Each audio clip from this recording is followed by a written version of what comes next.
বলছি মাসুম মাহবুব। 12 ফেব্রুয়ারি নির্বাচনের পর প্রত্যেকের নজর ছিল কি করতে যাচ্ছে বিএনপি। বিএনপির জন্য প্রথম চ্যালেঞ্জ হয়ে গেছে বিরোধী মতের উপর হামলা। ইতিমধ্যে বেশ কজনের প্রাণ গেছে, আমরা খবর পেয়েছি। টেলিভিশনগুলো খুব একটা সংবাদ প্রচার না করলেও সোশ্যাল মিডিয়াতে প্রতি মুহূর্তে বাংলাদেশের বিভিন্ন প্রান্ত থেকে খবর আসছে বিরোধী মতের উপর বর্তমান যারা সরকারে বসবে বিএনপি তাদের হামলার খবরগুলো, ধর্ষণের ঘটনা ঘটেছে। দুঃখজনক ব্যাপার হলো তারেক রহমান যখন নতুন মন্ত্রী পরিষদ গঠন নিয়ে ব্যস্ত, রাষ্ট্র নিয়ে চিন্তা করছেন, সেই সময়টা ইউনূস সরকারের বিদায় ঠিক আগ মুহূর্তে হঠাৎ করে দলীয় ব্যানারে কিছু সন্ত্রাসীরা মারমুখী হয়ে উঠেছে। বিভিন্ন জায়গায় দেখা গেছে বিএনপির এমপি যারা নির্বাচিত হয়েছেন তারা এটাকে রোধের চেষ্টা করছে। আবার কোথাও কোথাও দেখা গেছে বিএনপি নেতারা, কর্মীরা জামাত এবং এনসিপির উপর হামলে পড়েছে। এই সংখ্যাটা ক্রমান্বয়ে বাড়ছে এবং এটা নিয়ে সব রাজনৈতিক মহলে উদ্বেগও বাড়ছে। সবকিছুর ঊর্ধ্বে তারেক রহমান গতকালকে প্রেস কনফারেন্স করে যে বক্তব্য দিয়েছেন সেখান থেকে বিরোধী মত আশ্বস্ত হয়েছেন যে তারেক রহমান একটা নতুন বাংলাদেশের স্বপ্ন দেখছেন যেটা হাসিনার মতো হবে না। এবং আজকে তারেক রহমান সবচেয়ে চমকপ্রদ যে কাজটি করলেন, একজন বিজয়ী ব্যক্তি বা আগামীর যিনি প্রধানমন্ত্রী হচ্ছেন বাংলাদেশ নামক রাষ্ট্রের, তিনি পরাজিত শক্তি অর্থাৎ 11 দলীয় জোটের প্রধান ডাক্তার শফিকুর রহমান জামাতের আমিরের বাসায় হাজির হয়েছেন। এর পরপর তিনি আরেকটি দলের প্রধান এনসিপি নাহিদ ইসলামের বাসায় হাজির হয়েছেন। আমরা ছবি দেখালে খুশি হবে নাকি আপনার ছবিতে সোশ্যাল মিডিয়ায় দেখে ফেলেছে? তারেক রহমান এবং ডক্টর শফিকের মধ্যে বেশ আনন্দ ঘনপূর্ণ মুহূর্তগুলো আমরা দেখেছি সোশ্যাল মিডিয়ায়। এবং বলা হচ্ছে যে শফিকুর রহমানের সঙ্গে সাক্ষাৎ করেছেন জনাব তারেক রহমান। এই সময়টা যে আলোচনাগুলো হয়েছে সেই আলোচনার গুরুত্ব পয়েন্টগুলো গণমাধ্যমে এসছে। ডক্টর শফিকুর রহমান তারেক রহমানকে ফুল দিয়ে বরণ করেন এবং দুজনেই বেশ কি বলবো যে দুটো রাষ্ট্রের মধ্যে, দুটো বিবদমান বিরোধী দলীয় মধ্যে যেই সৌজন্যতা আমরা দেখিনি এত বছর, সেটা আমরা দেখলাম দুজনের মধ্যে। জামাতের আমির তার একটা ফেসবুক ভেরিফাইড ফেসবুকে স্পষ্ট করে বলেছেন যে বাংলাদেশ জাতীয়তাবাদী দল বিএনপির চেয়ারম্যান তারেক রহমানকে বাংলাদেশের ভবিষ্যৎ প্রধানমন্ত্রী হিসেবে অগ্রিম অভিনন্দন জানাচ্ছি। তিনি আজ আমার আবাসিক কার্যালয়ে এসেছিলেন। তার এই আগমন আমাদের জাতীয় রাজনীতির জন্য এক ঐতিহাসিক মুহূর্ত।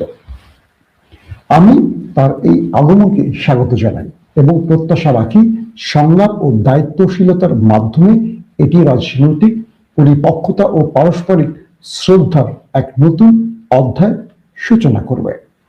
তিনি আরো বলেন, আমি এমন এক বাংলাদেশ করার স্বপ্ন দেখি যা হবে ফ্যাসিবাদ মুক্ত, সার্বভৌম এবং ইনসাফ ও ন্যায় বিচারের উপর প্রতিষ্ঠিত।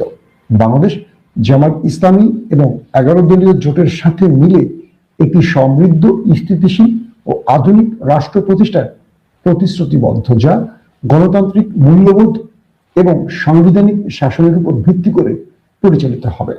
আমাদের আলোচনায় তিনি আশ্বস্ত করেছেন যে, অর্থাৎ জামাত আমির বলছেন যে তারেক রহমানের সঙ্গে আলোচনায় তারেক রহমান তাকে আশ্বস্ত করেছেন নির্বাচন পরবর্তী সহিংসতা এবং বিরোধী দলের কর্মী ও সংখ্যালঘু সম্প্রদায়ের উপর যে কোনো হামলা রোধে তিনি কার্যকর পদক্ষেপ নেবেন। আমি এই আশ্বাসকে সাধুবাদ জানাই। আমাদের প্রত্যাশা কোনো নাগরিকই যেন ভয়ভীতি বা নিরাপত্তাহীনতার শিকার না হন। জামাত আমির বলেন, জাতীয় স্বার্থের বিষয়ে আমরা নির্বাচিত সরকারকে পূর্ণ সহযোগিতা প্রদান করব। তবে একটি আদর্শিক বিরোধী দল হিসেবে আমাদের সাংবিধানিক দায়িত্ব পালনে আমরা আপোষহীন থাকব। সরকারের জনকল্যাণমূলক কাজে আমাদের সমর্থন থাকবে, কিন্তু যেখানে জবাবদিহিতার প্রয়োজন হবে সেখানে আমরা সোচ্চার থাকব। আমাদের উদ্দেশ্য সংঘাত নয়, বরং সংশোধন। বাধা দেয়া নয়, বরং পর্যবেক্ষণ। দেশের মানুষ এমন একটি সংসদ প্রত্যাশা করে যা ন্যায় বিচার ও নাগরিক অধিকার রক্ষা করবে এবং স্থিতিশীলতার সাথে রাষ্ট্রকে সামনে এগিয়ে নিয়ে যাবে। অর্থাৎ জামাত আমিরের এই বক্তব্যটি থেকে আমরা বুঝলাম যে তিনি তারেক রহমানকে এই বার্তাটা দিয়েছেন, তারা একটা গঠনতান্ত্রিক ভালো বন্ধুর মতো বিরোধী দল হতে চায়। তারা জবাবদিহিতার কাছে জবাব চাইবে, আবার রাষ্ট্রকে ঐক্যবদ্ধ করে এগিয়ে নেওয়ার ক্ষেত্রে সম্পূর্ণ সহযোগিতা করবে। আমি বিশ্বাস করি 54 বছর পর বিএনপি একটি কার্যকর বন্ধু বা মিত্র হিসেবে বিরোধী দল পাচ্ছে। এর আগে শেখ হাসিনা আমরা দেখেছি যে বিএনপি জামাতকে আউট করে জাতীয় পার্টিকে বিরোধী দল বানিয়েছে। এছাড়া বিএনপি আওয়ামী লীগকে, আওয়ামী লীগ বিএনপিকে পেয়েছে, যেখানে কার্যকর কোনো বিরোধী দলকে আমরা সরকারের পক্ষ থেকে সাহায্য করতে দেখিনি, বা বিরোধী দল আন্দোলন সংগ্রাম ছাড়া সরকারকে কোনোভাবে সহযোগিতা করেনি। কিন্তু এবারই আমরা লক্ষ্য করছি যে তারেক রহমান তার সৌজন্যতার সর্বোচ্চ পর্যায়ে, মানে তার যে সৌজন্যতা তিনি সর্বোচ্চ পর্যায়ে দেখিয়েছেন। অর্থাৎ তিনি বিজয়ের পর প্রধান বিরোধী মিত্রের কাছে তিনি ছুটে গেছেন এবং তিনি সেখানে গিয়ে তাদের সাথে সৌজন্য সাক্ষাৎ করেছেন। এটা বাংলাদেশের ইতিহাসে একটা নতুন নজির স্থাপন করলেন তারেক রহমান।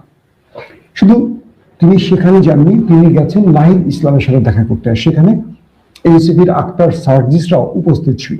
এই সময় নাহিদ ইসলাম তারেক রহমানকে বলেন সারা দেশে এনসিপি নেতা কর্মীদের উপর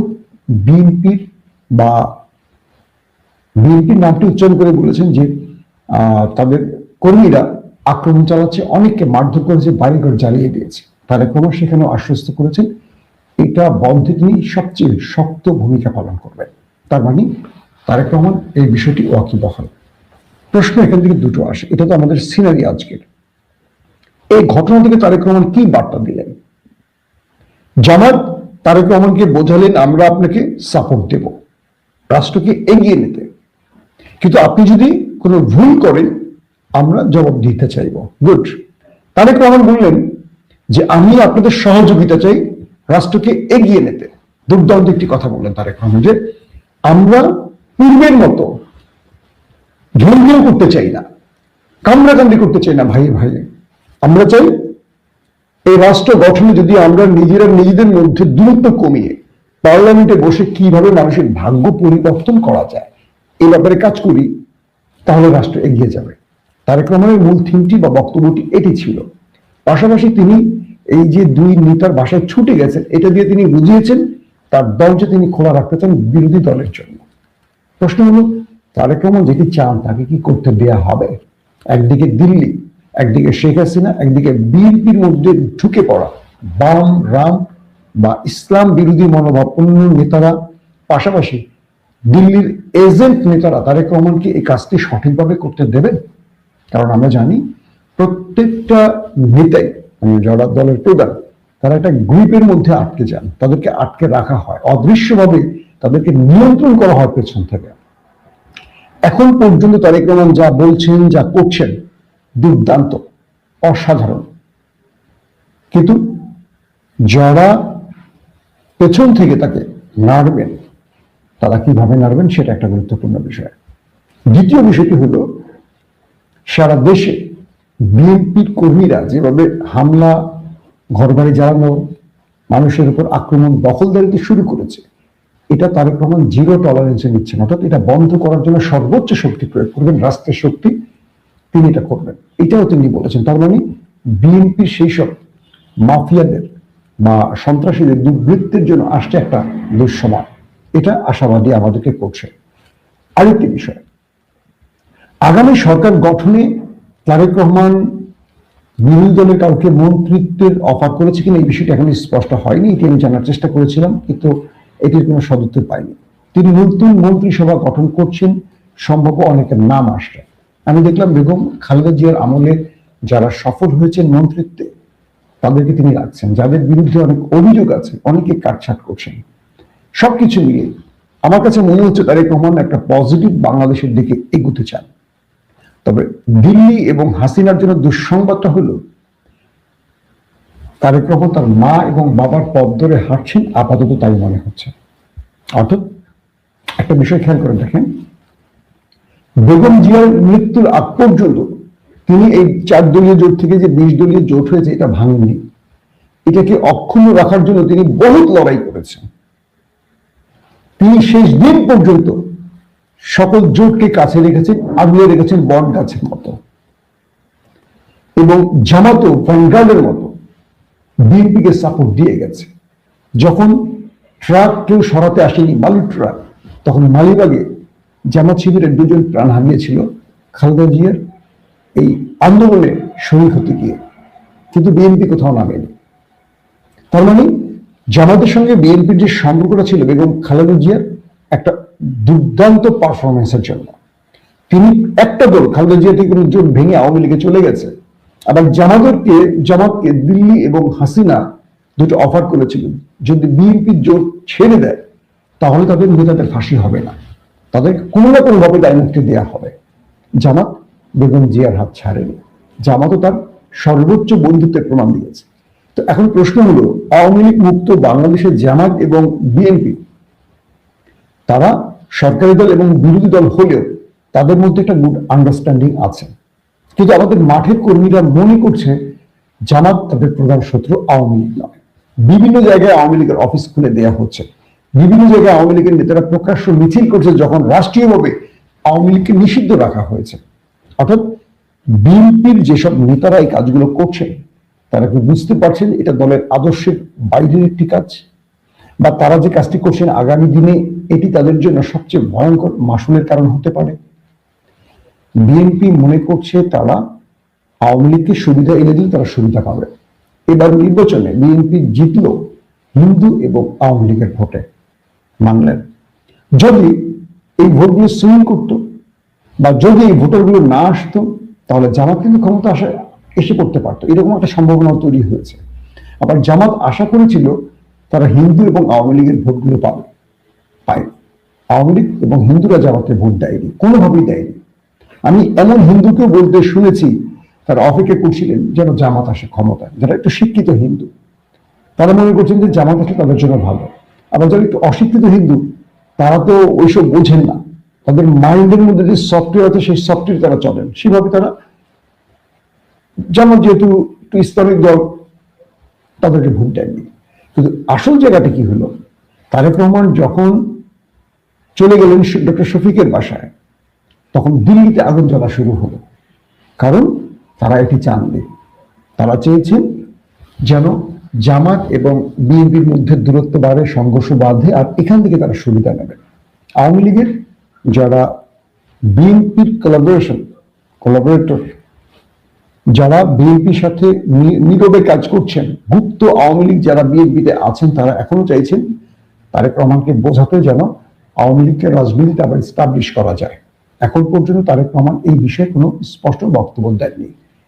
সেটা হয়তো আমরা আগামী দিনগুলোতে বুঝবো যে তারেক রহমানকে কোনো চুক্তি বা যুক্তি চাপিয়ে দিয়েছে কিনা দিল্লি। কিন্তু তারেক রহমান আওয়ামী লীগকে ক্ষমা করবেন? তিনি তো তার মায়ের মতো জেদি, আপোষহীন। তার উপরে বা তার পরিবারের উপরে বা তার দলের উপরে যা কিছু হয়েছে গত 18 বছরে তিনি কি ভুলে গেছেন? এখন তিনি কি কোনো কারণে দিল্লিকে কোনো চুক্তি করে এসছেন কিনা এটি আসবে আওয়ামী লীগ বাংলাদেশে ইস্টাবলিশ হলে। কারণ যদি কোনোভাবে আওয়ামী লীগকে তারেক রহমান অ্যাক্সেস তৈরি করে দেন রাজনীতি, সঙ্গে সঙ্গে বিরোধী মত প্রশ্ন করবে বা বিরোধী মতই বলবে তারেক রহমান দিল্লির কাছ থেকে এই শর্তেই ক্ষমতা গ্রহণ করেছেন, আর বাংলাদেশের ডিপি স্টেট এই কারণে বিএনপিকে জিতিয়েছে, অন্যায়ভাবে জামাতকে পরাজিত করেছে। তারেক রহমান কি এই প্রশ্ন ওঠার সুযোগ দেবেন? এগুলো আলোচনা আসবে। পাশাপাশি আগামী রাজনীতির জন্য জামাত সহযোগিতা করবে, কিন্তু জামাত মাঠের রাজনীতিতে খুবই স্ট্রং। একটা ভঙ্গুর অর্থনীতির যে অবস্থা বাংলাদেশের, সেই অর্থনীতির মধ্যে তারেক রহমান দায়িত্ব নিচ্ছেন। তিনি এই দায়িত্ব কতটুকু পালন করতে পারবেন, তার টিম কতটুকু সফল হবে, এটা হয়তো সময়ের আলোকে বোঝা যাবে। কিন্তু তারেক রহমান যদি বিএনপি জামাতের সহযোগিতা নিয়ে থাকেন এবং পরামর্শের ভিত্তিতে রাষ্ট্রকে পরিচালনা করেন, সেক্ষেত্রে আমার মনে হয় রাষ্ট্র সঠিক পথে যাবে। এখন যদি কোনোভাবে দিল্লি আবারও জামাতের সঙ্গে বিএনপির একটা বড় দূরত্ব তৈরি করে, সেই দূরত্বটা যদি রাজপথের সমাধান খুঁজতে হয় তাহলে বাংলাদেশ আরেকটি অকার্যকর রাষ্ট্রে পরিণত হবে। এখন প্রত্যেকের চাওয়া হলো যেন জামাত এবং বিএনপির মধ্যে নেপথ্যের এই আন্ডারস্ট্যান্ডিংটা ঠিক থাকে, একজন শক্তিশালী সরকারি দল, একটা শক্তিশালী বিরোধী দল, তারা যেন নিজেদের মধ্যে আলাপ আলোচনার মাধ্যমে পরামর্শের ভিত্তিতে রাষ্ট্রকে পরিচালনা করে, কোনোভাবে যেন ফ্যাসিজমের নতুন ভাবে যাত্রা না হয় বাংলাদেশে, বা আওয়ামী লীগের মতো স্বৈরাচার ফ্যাসিস্ট যেন আবার না ঢুকতে পারে। যারা বিভিন্ন জায়গায় আওয়ামী লীগের অফিস খুলছেন, মনে রাখবেন আগামী দিন তারাই তাদের দ্বারা শেষ হবে। এই ভুলটা বিএনপিকে কোনোভাবে করতে দেয়া যাবে না। আর সর্বশেষ যে কথাটি বলতে চাই, তারেক রহমানের উচিত হবে বা বিএনপির উচিত হবে জুলাই সনদের বাস্তবায়ন। কারণ এটি আজকে তারেক রহমানের জন্য কঠিন মনে হতে পারে, কিন্তু আগামীর ইতিহাস বলছে এটি আবার বিএনপির জন্য নতুন পথ খুলতে পারে। যেমন উদাহরণ দিয়ে বলি, কেয়ারটেকার বা তত্ত্বাবধায়ক পদ্ধতি বিএনপি চায়নি, এটি চেয়েছিল জামাত এবং আওয়ামী লীগ। পরবর্তীতে বিএনপি যখন আওয়ামী লীগ ক্ষমতা এসে পরের পর্যায়ে এসে এটি আদালতের মাধ্যমে এই কেয়ারটেকার পদ্ধতি বাতিল করে দেয়। বেগম জিয়া লাস্ট 15-16 বছর আন্দোলন করেছিলেন এই কেয়ারটেকার পদ্ধতির জন্য। প্রশ্ন হল তারেক রহমানের বেগম জিয়ার বিএনপি প্রথমে কেয়ারটেকার মানেনি, 15 ফেব্রুয়ারি নির্বাচন করেছেন, পরবর্তী এই কেয়ারটেকার পদ্ধতি এনেছে কে? জামাত আর আওয়ামী লীগ। কিন্তু যে বিএনপি মেনে নেয়নি সেই বিএনপি পরবর্তী এই কেয়ারটেকারের জন্য আবার আন্দোলন করেছে। আবার যে আওয়ামী লীগ কেয়ারটেকারের জন্য দাবি করেছে তারাই কেয়ারটেকার বাতিল করেছে আদালতের ধারে বন্দুক রেখে। তো আজকে এই সময়টি দেশে মনে হচ্ছে যে নিম্নকক্ষ উচ্চকক্ষ জুলাই, যে আমাদের অনেক কি বলবো মানে নতুন জুলাই সনদের যে অনেক রকম ধারাগুলো, এই ধারাগুলো বিএনপির জন্য কঠিন মনে হচ্ছে। কিন্তু মনে রাখবেন বিএনপি আজকে ক্ষমতা আছে, কালকে নাও থাকতে পারে, এটাই নিয়ম। বিদায় নিতে হবে 5 বছর পর, নতুন কেউ আসবে এই চেয়ারে, তখন বিএনপির জন্য এই জুলাই সনদ খুব কার্যকর, বা এটি যে বিএনপি লাগবে। তখন হয়তো বিএনপি আবারও মাঠে নামবে যে না, ওই সময় যা হয়েছে, আমরা নতুন করে উচ্চকক্ষে আমরা আসন ভিত্তি না, আমরা চাই ভোটের ভিত্তিতে, পার্সেন্টেজের ভিত্তিতে আসন। এই বিএনপি এই দাবিটি আবার করবে। আজকে তারা বলছে তারা নোট অফ ডিসেন্ট দিয়েছে, এই প্রশ্নগুলো বিএনপিকে আগামী দিনে পড়াবে। তার মানে হলো একটা তারেক রহমানের কাছে আবেদন থাকবে যে এই বিষয়টিকে এটা সুরাহা করা উচিত। আমাদের সংবিধান, আমাদের ধারা, তত্ত্বাবধায়ক পদ্ধতি, এই যে এত মারপ্যাচ, এগুলো নিয়ে রাষ্ট্রের হাজার হাজার কোটি টাকা নষ্ট হচ্ছে। জ্বালাও পোড়াও, মানে হত্যা, ক্রসফায়ার, গুম, কত কাহিনী ঘটছে এগুলো নিয়ে। একটা রাষ্ট্র তখন উন্নত হয় যখন তার ভেতরে স্থিতিশীলতা আসে, রাষ্ট্রের প্রত্যেকটা সিস্টেম কার্যকর থাকে, প্রত্যেকটা দপ্তর ঠিক মতো কাজ করে। আপনি দেখছেন পৃথিবীর কোন সভ্য দেশে তার জো বাইডেনের ডেমোক্রেট হেরে গেল, ক্ষমতা আসলো রিপাবলিক মিস্টার ডোনাল্ড ট্রাম্প, শুনছেন যে একদল আরেকদল একটা কর্মীকে মেরেছে, থাপ্পড় মারছে, তাদের কর্মীদের মধ্যে কোনো বাক বিতণ্ডা শুনছেন? কিন্তু বাংলাদেশে চলছেটা কি 12 তারিখের পর থেকে বলেন তো? কি চলছে? এটা কোনো সভ্য দেশ হতে পারে? এই যে জুলাই কার বিরুদ্ধে হয়েছে? ফ্যাসিস্টদের বিরুদ্ধে, তাই তো? গত 18টা বছর বিএনপি জামাত ছিল মজলুম, আর জালিম ছিল কে? 111 সরকার ভার্সেস শেখ হাসিনা সরকার। কি জুলুমটাই না করেছে। আজকে সেই মজলুম দুটো দল যারা পাওয়ারে আসছেন আর যারা বিরোধী বসছেন, তারা কেন যেন জালিম হয়ে উঠতে চাইছে। তাহলে হাসিনার দোষটা কি? সেদিন একজন আওয়ামী লীগের একজন ফেসবুকে লিখছেন যে কথাটা আমার খুব খারাপ লাগছে, হাসিনা কত ভালো ছিল তোমরা বুঝবে বিএনপি 5 বছর শেষে। এই কথাটা কিন্তু মাথায় রাখতে হবে। এই বিএনপি হাসিনার 15 বছর ভুলে যাবে, তারা 5 বছর ক্ষমতা থাকে, এই কথাটা আওয়ামী লীগ বলছে। তার মানে কত ভয়ঙ্কর প্ল্যান আওয়ামী লীগের আছে। তার মানে বিএনপিকে অনেক হিসেব করে চলতে হবে, বিএনপিকে অনেক চিন্তা করে চলতে হবে। বিএনপির পেছন থেকে তাকে টেনে নামাবার জন্য, তাকে ফ্যাসিস্ট তকমা দেওয়ার জন্য বিশাল একটা গ্রুপ কাজ করবে। তারা জামাত না, তারা আওয়ামী লীগ, তারা বাম, তারা ওয়ার্ল্ড ইস্টাবলিশমেন্ট, তারা এই নরেন্দ্র মোদীর দেশটি। কারণ জিয়া পরিবার কখনো ভারতের পছন্দ না, এটা আপনি জানেন ভালো করে। তার মানে হলো আওয়ামী লীগকে আওয়ামী লীগের জায়গায় রেখে জামাত এবং বিএনপিকে আগামী দিনে একটা পরিচ্ছন্ন রাজনীতি করতে হবে। তারেক রহমানের কাছে আমাদের দাবি থাকবে যেন তার নেতা কর্মীরা কোনোভাবেই পাওয়ার রাজনীতিটা না করে, দেশ গঠনের রাজনীতিটা করে। প্রত্যেকটা জায়গায় ছাত্র দল, যুব দল, এই দল সেই দল, তারা নেমে গেছে মাঠে, ব্যক্তিগত আক্রোশ মেটাচ্ছে, এটা দখল করছে, ওটা দখল করছে, ওরে মারছে। এটা দলের লাভটা হচ্ছে কি? পুরো ভাবমূর্তি নষ্ট হচ্ছে দলটার। এই জিনিসগুলো ডকুমেন্ট থেকে যাচ্ছে, এই ডকুমেন্টগুলো আগামী নির্বাচনে বিএনপিকে পোড়াবে, ভোগাবে। একজন আরেকজনের প্রতি, দুর্বলের প্রতি আক্রমণ করা কোনো সাহসিকতা নয়। এই ছেলেগুলো কদিন আগে মার খেয়েছে, এখন আবার বিএনপির হাতে মার খাবে। এই আওয়ামী লীগ, এই বিএনপি জামাতের উপর অত্যাচার করছে, তখন তারা ছিল শীর্ষা করা প্রাচীর বন্ধু। এক বিএনপি আরেক জামাতকে নিজের হাতে খাইয়ে দিয়েছে, একসাথে বনে বাদরে পালিয়েছিলেন, এখন তারা শত্রু হয়ে গেছে। কেন রে ভাই? আপনাদের মধ্যে এইটুকু বিবেক নেই যে গত 20টা বছর আমরা একসাথে চলছি, 2টা বছর একসাথে চলতে পারবেন না আপনারা? অনেকে আমাকে বলেন ভাই আপনি তো বিএনপির দালাল, অনেকে বলেন আপনি তো জামাতের গুপ্ত। আমি এই দুটোর মধ্যে একটা সমন্বয় করতে চাই সবসময়, কারণ এই 20টা বছর আমি এই দুটো দলের মধ্যেই থেকেছি, তাদের মধ্যে এই সৌহার্দ্য দেখেছি। জেলখানে আমি অনেক নেতাদের কাছে যখন দেখা করতে যেতাম, কোনো কিছু দিতে যেতাম, তখন তারা বলতে একটু পরিমাণে বেশি এনো, জেলখানে আমাদের জামাতের ভাইরা আছে। জামাতের আমার এখনো মনে আছে, মীর কাসেম আলীর ছেলের বাচ্চা হয়েছে, মীর কাসেম আলী, তখন তিনি জেলে ছিলেন। তো আমি একটা সময় দিগন্তে কিছুদিন চাকরি করেছিলাম, তো চ্যানেল 1 ছেড়ে যখন আমি মানে 111 টাইমটা আমাকে চ্যানেল 1 ছাড়তে হয় বাধ্য হয়ে যে কোনো কারণে, তো দিগন্তে কিছু সময় কাজ করেছে, এরপরে চলে গেছে 21 টিভি, তারপর তো লন্ডন চলে গেছে। ওই সময় আমার মনে আছে যে মীর কাসেম আলী এই পরিমাণ মিষ্টি কিনছেন যেন জেলে সবাই খেতে পারে, কেউ কাউকে ছাড়া খাবার খেত না। সাউদি সাহেব যখন ছিলেন তার পেছনে সবাই নামাজ পড়তেন, সবাই তাকে বলতেন হুজুর আমাদের জন্য দোয়া করেন। এই বিএনপির সব বড় বড় নেতাগুলো সবাই তো জেল খেটেছেন। এই যে সৌহার্দ্য, এই যে ভালোবাসা, কেন যেন রাজনীতির মাঠে এসে তারা ভিন্নতা দেখি আমরা, এটা খুবই দুঃখজনক, খুবই দুঃখজনক। বেগম জিয়া আমাদের নেত্রী, তিনি জামাতের প্রত্যেকটা গুম খুন নিয়ে সবচেয়ে বেশি সোচ্চার ছিলেন, কথা বলেছেন। কুষ্টিয়া বিশ্ববিদ্যালয়ের মুকাদ্দিস এবং অলিউল্লাহ যখন গুম হলেন, আমি ম্যাডামের সাথে কথা বললাম সরাসরি, তো ম্যাডাম আমাকে নামগুলো লিখে দাও। তিনি আমার সামনে বসে এজেন্সি কয়েকজনকে ফোন করলেন, এবং এর পরবর্তী প্রত্যেকটা প্রোগ্রামে ম্যাডাম তাদের নামটি উচ্চারণ করছে, তার দ্রুত তাদেরকে মুক্তি দেওয়া হোক। আজও তাদের পাওয়া যায় অলিউল্লাহ এবং মুকাদ্দিস, এই দুটো ছিলেন না। এই যে আন্তরিকতা ছিল, মাঠে ময়দানে পুলিশের সংঘর্ষে একজন আহত হয়ে পড়ে গেলে আরেকজন বিএনপি জামাত কুলে তুলে থেকে হাসপাতালে নিয়ে গেছে। মানুষ এই 20 বছরের বা 18 বছরের লড়াই সংগ্রাম হঠাৎ করে ভুলে যায় কিভাবে একজনের আরেকজনের মাথায় বাড়ি দেন রে ভাই। একদল জামাতকে ভোট দিবে, একদল দায়ী পাল্লাকে কি বলে ধানের শীষে ভোট দিবে। এটা তো সৌন্দর্য গণতন্ত্রের, এটা বন্ধ করে দেবেন। আপনি কি এটাকে নৌকা পাইছেন? জামাত কি বিগত সময় আপনাদের অত্যাচার করছে? করেনি। কে করছে?